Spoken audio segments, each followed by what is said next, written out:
Tema 12. Pensamiento y cultura a finales de la Edad Media. El nacimiento de una cultura laica. Humanismo y Renacimiento. A partir del siglo XIII, la enseñanza y el estudio va a dejar de ser exclusiva de los miembros de la Iglesia, pues a ello accederán también los laicos deseosos de alcanzar la más completa formación. El redescubrimiento del derecho romano y el amplio uso de él abrió el campo de estudios superiores a numerosos laicos. La decadencia de la escolástica abrió paso al planteamiento de nuevos temas a través del humanismo, en el que el individuo y el hombre en su conjunto pasan a ocupar el centro de la discusión. La irrupción de las formas y los temas de pensamiento clásico se plasmaron en un mayor cultivo de la literatura y el arte, que con el Renacimiento alcanzaron las cimas de la perfección.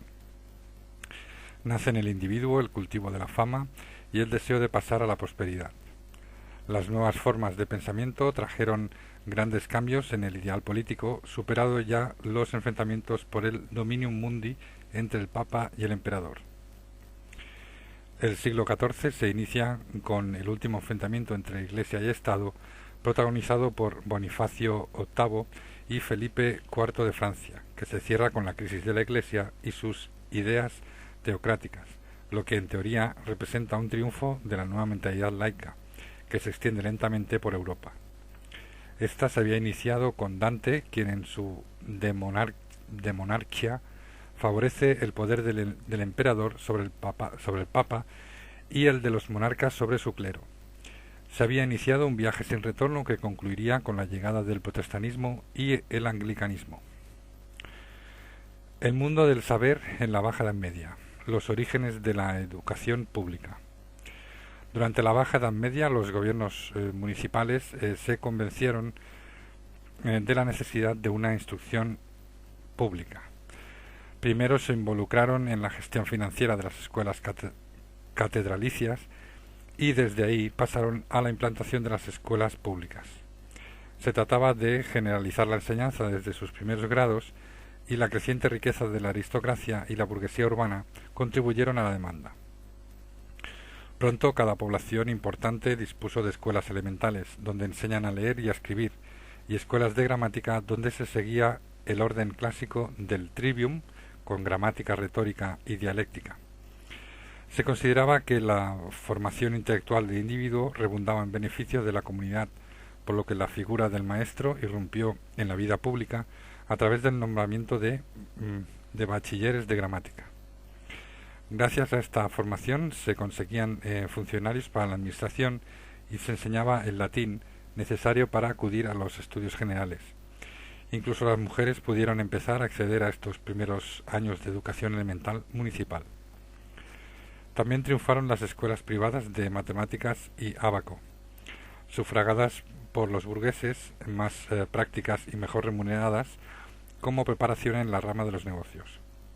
Se enseñaba aritmética, latín y técnicas mercantiles. Se mantuvieron también las escuelas catedralicias y las ligadas a los noviciados de las principales órdenes mendicantes, dominicos y franciscanos, donde se les preparaba para el futuro ejercicio de su actividad misionera y predicadora. Este apogeo de la escuela pública incrementó el número de aspirantes a continuar en un nivel superior de enseñanza, el universitario. El desarrollo de las universidades. La universidad de finales de la Edad Media sufrió cambios que afectaron profundamente a la institución.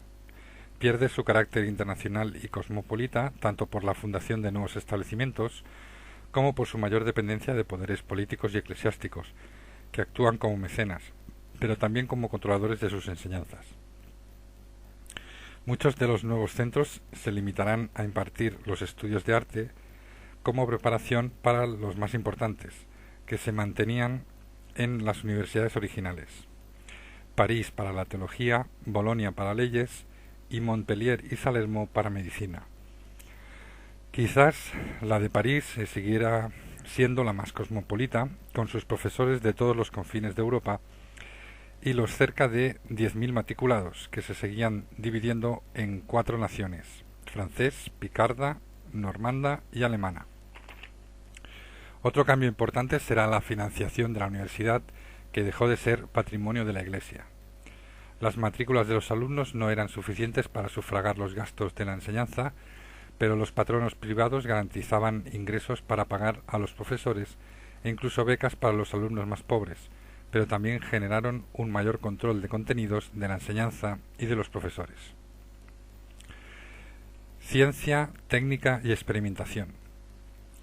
La actitud científica conoció un vuelco a partir de la traducción en el siglo XII de importantes obras matemáticas árabes que presentaban el sistema numérico que recibió su nombre, a pesar de ser hindú.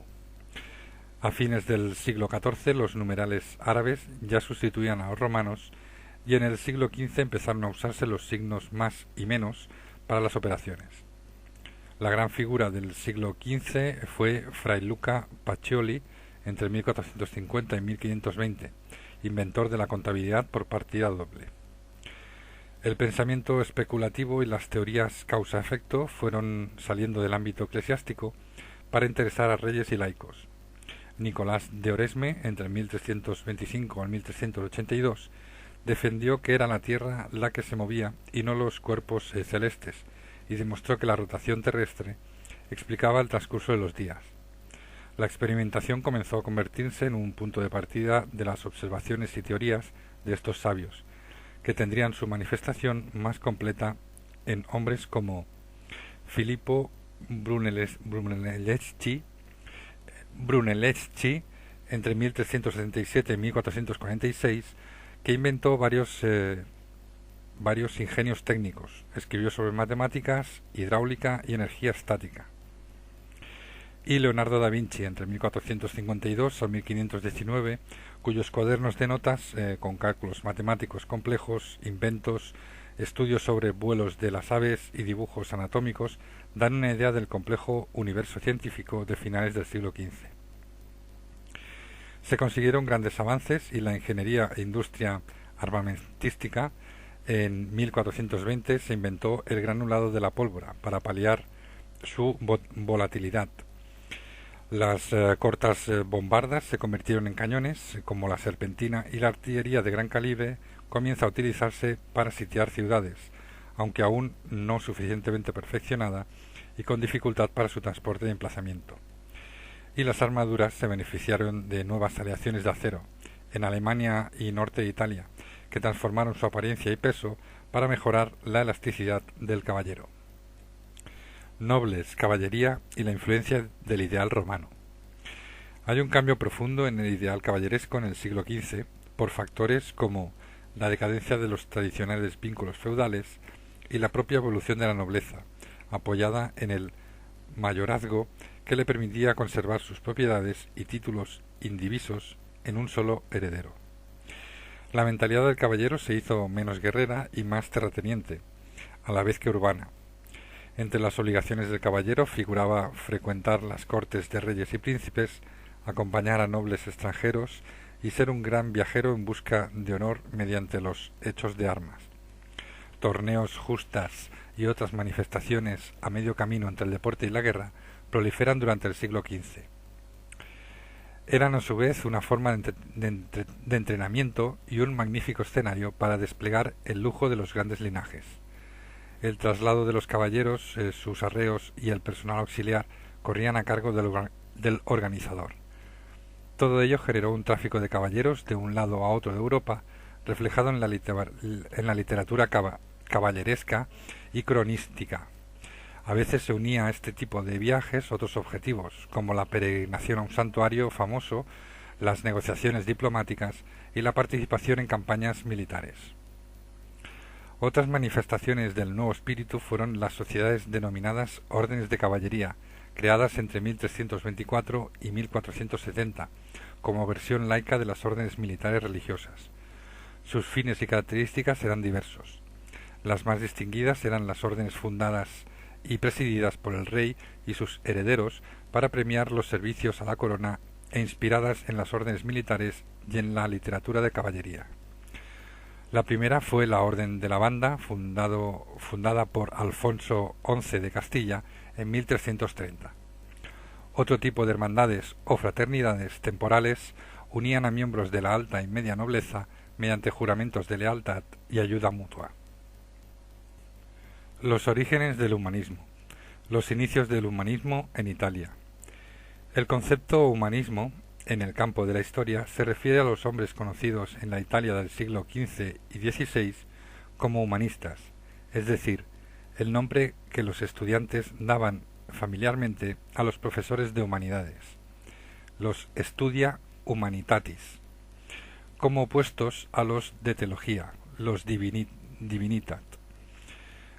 También los del derecho, que eran legistas, juristas, y de artes, artistas. El humanista se había formado gracias al estudio como un hombre completo. Esta élite cultural renacentista estaba compuesta por laicos profundamente impregnados de la cultura clásica. La formación en las humanidades contribuyó al triunfo del humanismo renacentista de tres maneras. Primero, estudio de gramática latina, combinando la lectura de poetas y prosistas clásicos y latinos como base de la educación escolar. Segundo, la retórica, como técnica para componer cartas, documentos y discursos públicos. Y tercero, interés por la lengua griega clásica y su cultura, que a finales del siglo XV se añadió a la latina como base de la cultura del momento. El humanismo surgió en grandes y ricas ciudades-estado italianas, donde la separación entre la aristocracia terrateniente, la clase burguesa y la caballeresca era bastante difusa. La intensa actividad política que tenían estas actividades contribuyó a desarrollar también el pensamiento político. La difusión del humanismo se realizó en ellas a través de rutas comerciales establecidas por los mercaderes italianos, de los libros y de las instituciones educativas, donde los maestros de educación secundaria se convirtieron en brillantes pedagogos. No se produjo una ruptura con la Edad Media como tradición histórica y su sustitución por los ideales clásicos pervivieron juntas y mezcladas. Entre los grandes autores humanistas, el bibliógrafo Francesco Petrarca, desde el 1304 al 1374, fue considerado como el fundador del nuevo pensamiento, trazando las líneas maestras de lo que sería la formación humanística. El renacimiento del latín y el interés por su literatura, con sus modelos clásicos y paganos, unos nuevos principios de investigación filosófica apoyada en la filología y la defensa de la virtud como cualidad fundamental del ser humano pleno. El humanismo cívico florentino. En el siglo XIV la República de Florencia intentaba resistir los esfuerzos de los Visconti por fundar un nuevo reino que abarcara Milán, el norte y el centro de Italia. Su independencia se justificó en la pervivencia de la libertad republicana, que implicaba a los ciudadanos a una vida política secularizada y activa. La Cancillería de la ciudad fue un lugar de cultivo para las ideas humanistas, encontrándose los más grandes pensadores del momento. Salutati, del 1351 al 1402, y Leonardo Bruni fueron defensores de la libertad de la ciudad. Para Bruni, Florencia era el símbolo del equilibrio de poderes estatales en Europa. León Battista Alberti, entre 1404 y 1472, ampliaba esta visión con la del hombre creador y realizador único de la ciudad terrena. La aplicación práctica de sus teorías dio lugar a algunas de las realizaciones arquitectónicas urbanas más importantes del periodo. Lorenzo Valla, del 1407 al 1457, desarrolló la crítica filológica como forma de entender el texto y situarlo en sus auténticas dimensiones históricas, de comprender el pensamiento y el contenido cristiano de cada obra.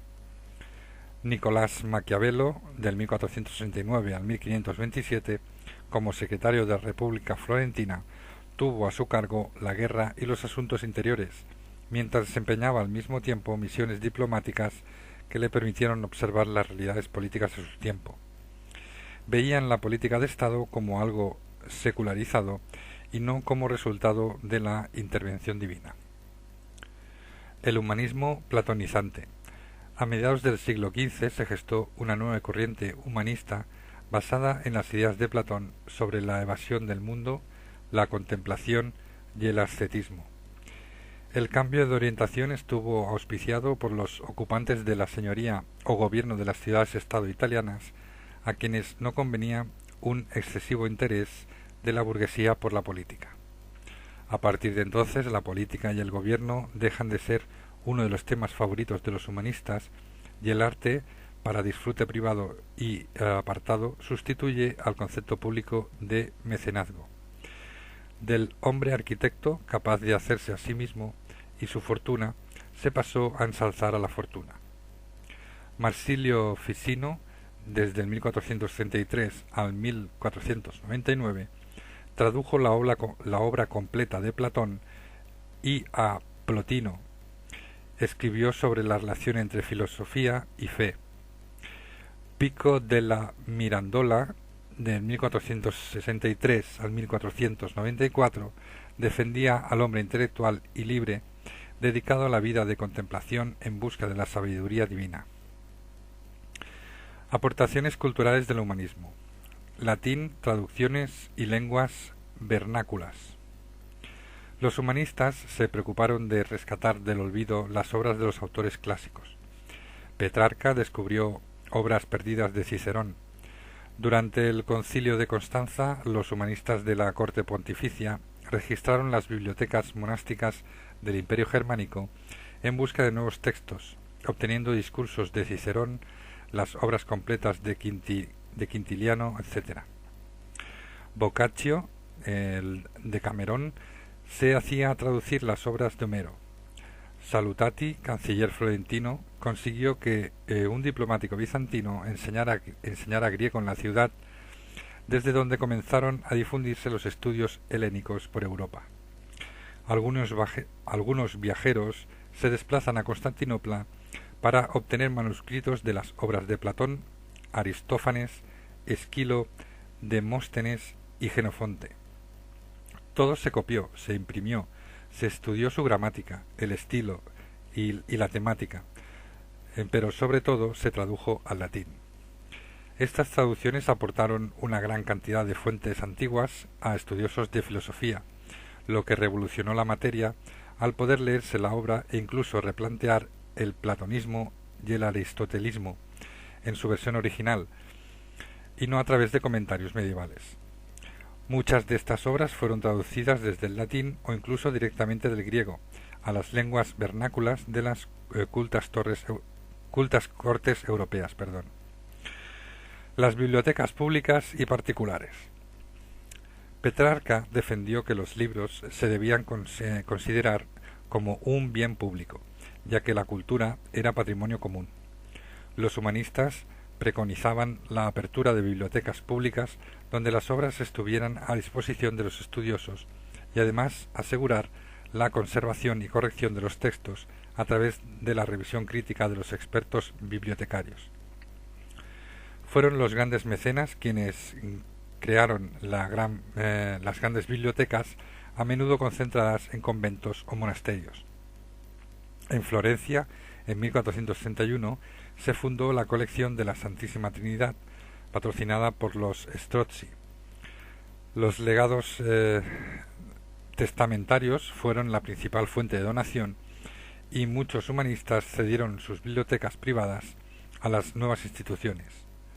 Los Medici se centraron en la biblioteca del convento dominico de San Marcos de Florencia, formada por donaciones y una política de nuevas adquisiciones asesoradas por el futuro Papa Nicolás V, quien puso las bases de la Biblioteca Vaticana. Esta nació como la biblioteca pública de la corte pontificia, con la misión de adquirir, transcribir y traducir gran número de códices latinos y griegos. La Biblioteca Marciana surge por el legado de Bessarion a su muerte, a la República de Venecia. El nuevo ideal caballeresco fomentó también la creación de bibliotecas privadas de las grandes casas nobiliarias que contaban con varias centenas de volúmenes, convirtiéndose en preciados legados para los herederos del linaje. El impacto de la imprenta. La aparición de la imprenta de tipos móviles, perfeccionada por John Gutenberg hacia 1450, supuso una innovación tecnológica. El nuevo invento combinaba varias características. Primero, los tipos móviles en metal, mucho más fuertes, que permiten montar las páginas en lugar de tener que tallarlas sobre madera y su reutilización. Segundo, la potencia de la prensa utilizada para labores agrícolas aplicada a la impresión.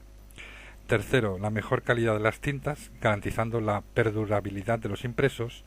Y cuarto, la mayor difusión del papel, que abarató costes y sustituyó la escritura en pergamino. El libro impreso compartió protagonismo y autores con la producción de manuscritos durante todo el siglo XV. La imprenta provocó un problema legal, pues surgió la necesidad de establecer una normativa que regulase el libro como producto comercial e intelectual. Los tipógrafos eran errantes y llevaban consigo las letras góticas que se utilizaban en Italia, Francia y Alemania, homogeneizando la escritura por toda Europa.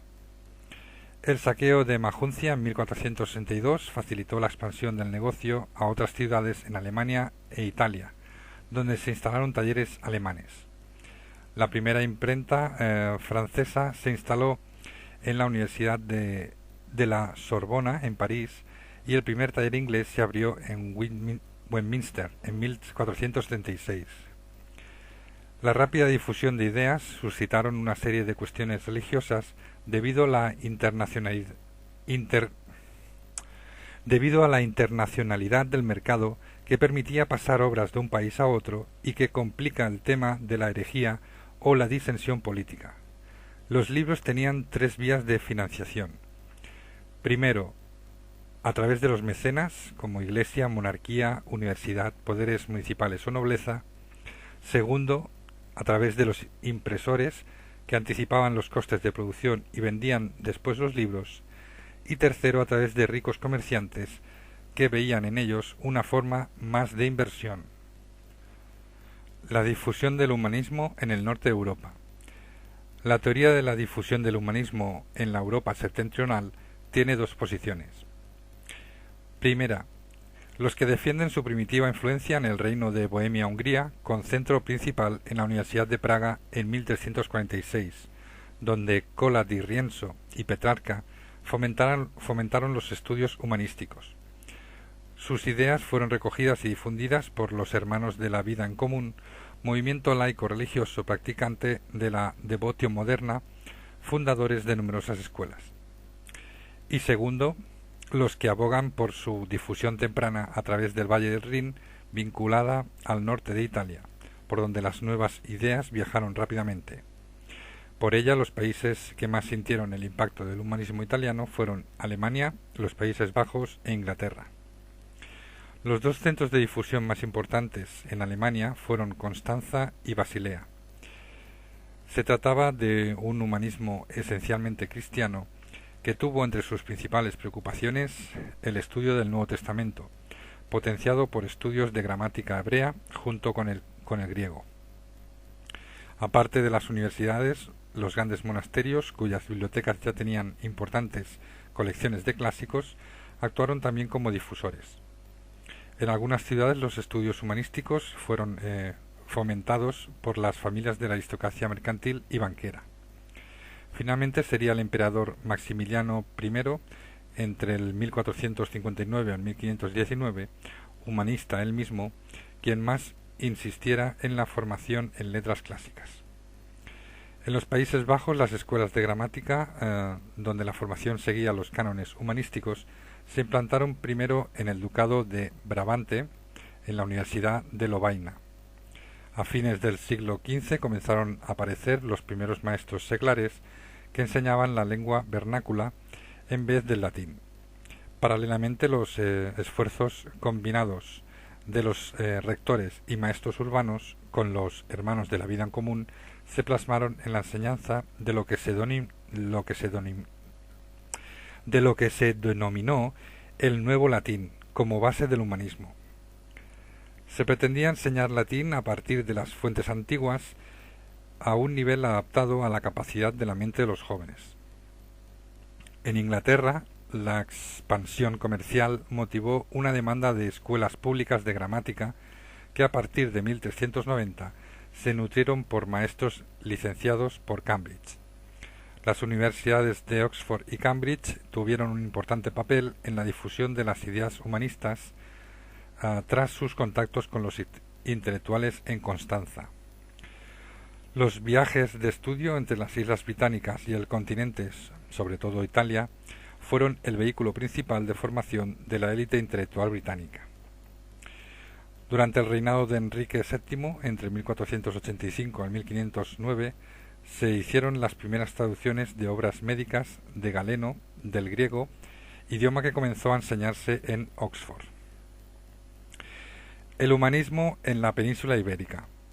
Se introdujo en la península ibérica apoyándose más en la cultura cortesana que en las universidades, reacias en principio a abandonar la escolástica como método de enseñanza, aunque los clásicos se aceptarán en parte como vínculo de enseñanza filológica. La aceptación del humanismo italiano tuvo un vínculo de excepción, el del Reino de Nápoles, que formaba parte de la Corona de Aragón, a través de la cual llegó la influencia italiana a la corte. En Castilla el humanismo fue realzado por el canciller Pedro López de Ayala entre 1332 y 1407, que demuestra como nadie la ambivalencia de los intelectuales de la época, pues unía a sus preocupaciones por los clásicos rasgos que todavía se identifican como un intelectual propiamente medieval. El patrocinio de humanistas se convirtió en una constante en las cortes de los Trastámaras. La élite nobiliaria participó activamente en la difusión de estas ideas, como el marqués de Santillana, Íñigo López de Mendoza, de 1398 a 1458. La imprenta española fue de importación y en muchos casos estuvo vinculada a la Iglesia o la universidad. Se formaron también talleres de editores con sucursales en toda la península ibérica. Arte y sociedad en el Renacimiento. El arte y el mecenazgo. En el siglo XV el mecenazgo se había ampliado a los encargos públicos de comunas y consejos y el patrinazgo de los ricos aristócratas y mercaderes. El mecenas podía optar por dos posibilidades. 1. Financiar una obra privada o pública, donada a la ciudad o a la iglesia, que demostrara su capacidad económica y su prestigio. Y 2. Encargar una obra de arte mueble, más pequeña y asequible, que no por ello de menor calidad, para su disfrute o donación a alguna institución eclesiástica. Así nace el coleccionismo y la satisfacción de poseer obras de arte de calidad para su contemplación. La generalización del mecenazgo supuso la aplicación del arte a espacios precisos como el altar, la capilla familiar rodeada de frescos, etc. El retrato privado comenzó a generalizarse con destino a las casas nobles y burguesas. Otra posibilidad eran los encargos controlados por grandes instituciones, que implicaban en muchos casos tareas colectivas, normalmente encargadas a escultores y arquitectos. Cuando la financiación de estas instituciones flaqueó, los artistas comenzaron a volverse hacia las familias principescas o aristócratas.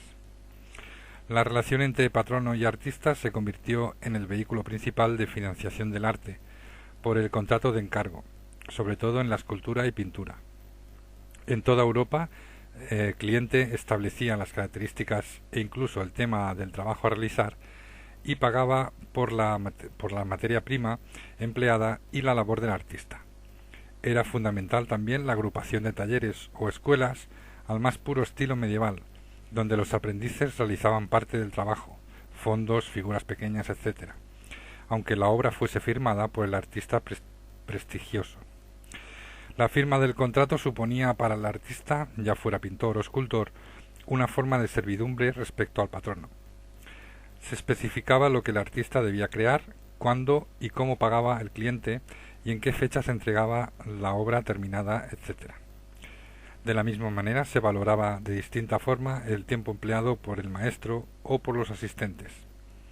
La especialización técnica y la temática de los artistas hizo que su consideración social se elevase, aunque su supeditación al patrono y los retrasos en los pagos de sus salarios no contribuyesen a una verdadera promoción social. Las artes y la ciudad.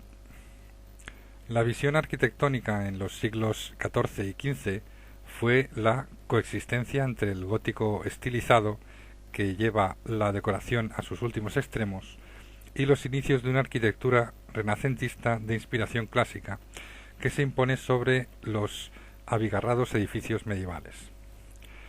Se continuó en toda Europa con la financiación de grandes iglesias de estilo gótico, con variantes locales o nacionales, basadas en el afinamiento de las formas y un aumento de todas las complejidades técnicas que pudiesen dar mayor capacidad decorativa.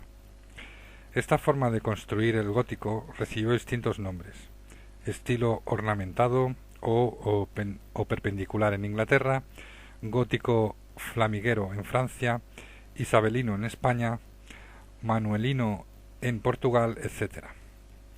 Serán los palacios privados, las mansiones de la burguesía y las lonjas comerciales las primeras muestras de arquitectura civil gótica.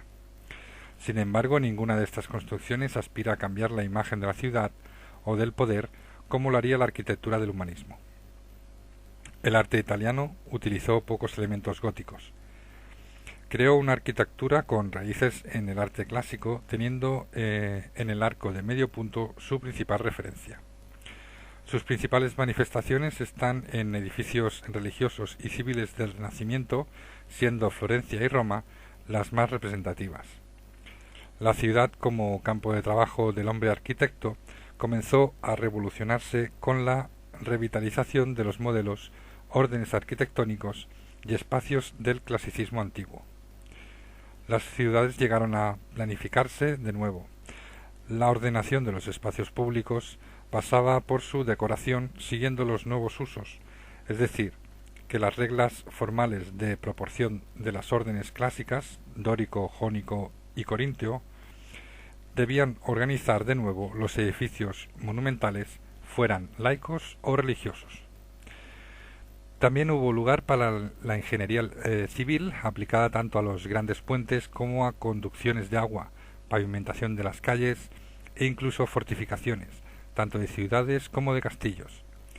A lo largo del siglo XVI, todos estos cambios se consolidarían, dando lugar a una nueva imagen de la arquitectura europea. La arquitectura civil, que había comenzado a producir bellos edificios desde el siglo XIII, triunfa plenamente, y lonjas, mercados, ayuntamientos, así como palacios y casas de los ricos burgueses, constituyen los edificios emblemáticos de las principales ciudades europeas.